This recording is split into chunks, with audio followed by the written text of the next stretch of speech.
Well, we've looked at 4 questions coming out of the book of Ephesians that I hope become those navigational beacons in your life. I have another question for you, but I want you to use your imagination with me for a moment. Imagine that it's a beautiful summer day, and you're sitting along a pond, and there's some stones alongside you as you kind of enjoy the laying on the grass there, and your feet out. And so you pick up those stones and you start to throw them and hear them plop in the water. I know in your mind you can envision what happens next. When that stone hits the water, there's the place where it hits, but there are ripples that go out from where that stone landed.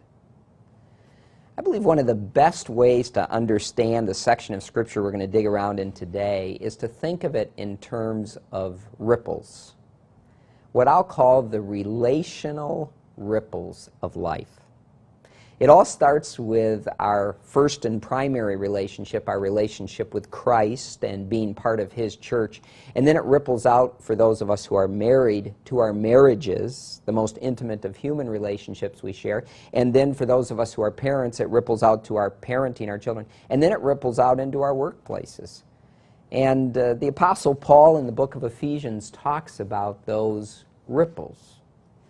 He begins by saying in chapter 5, verse 21, submit to one another out of reverence for Christ. So it all begins with our reverence for Christ.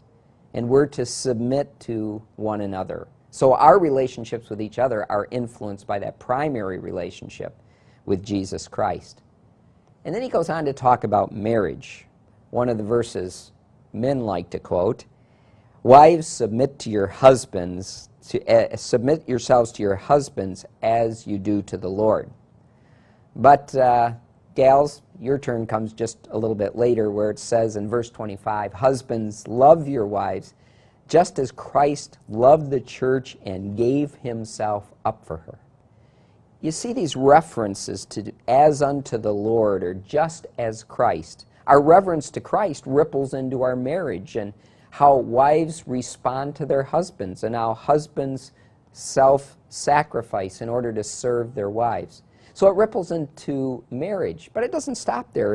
In the next chapter, chapter 6, it says, children, obey your parents in the Lord. There's that reference back to our reverence for Christ, because it's right, and honor your father and mother. And then it says fathers, which is a broad enough term that it can include both fathers and mothers. So parents, do not exasperate your children.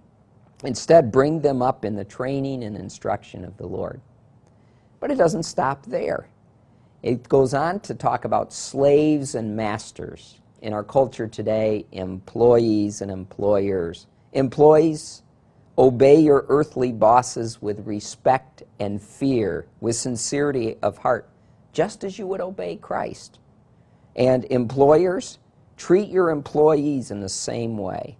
Do not threaten them, for you know that he who's in heaven is both your master, and he doesn't allow any favoritism.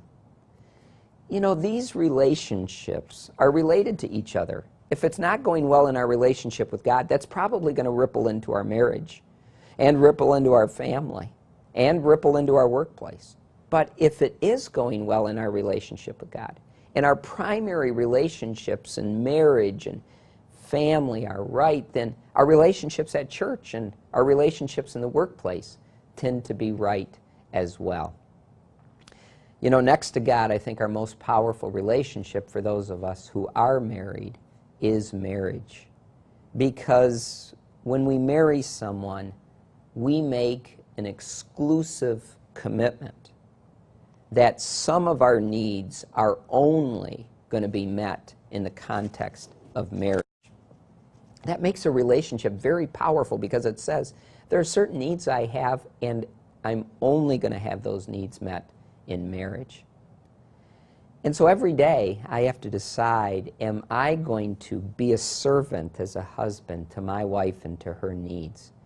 In fact, in my morning devotional Bible, there's this bookmark, and I know it looks a little ragged because it's been there a while. On one side, there are his needs. Dr. Willard Harley identified the most common needs in a marriage. And the most common needs for a husband are sexual fulfillment, recreational companionship, an attractive spouse, domestic support, and admiration. On the other side are her needs, a wife's most common needs: affection, conversation, honesty and openness, financial support, family commitment. The reason I put this bookmark in my daily Bible is it reminds me every day I have a choice. I can look at my side, my needs, and only focus on, are my needs being met? Or, in a way that reverences Christ, I can flip it over, look at her needs, and say, today will I meet her needs?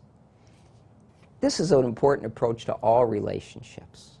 Will I in my workplace? Will I with my children? Will I with my spouse? For those in my church, will I be willing to reflect that relationship with Christ so that His giving, sacrificial, loving Spirit that He began, He loved us first so that we can love others, will His Spirit ripple through all of my relationships?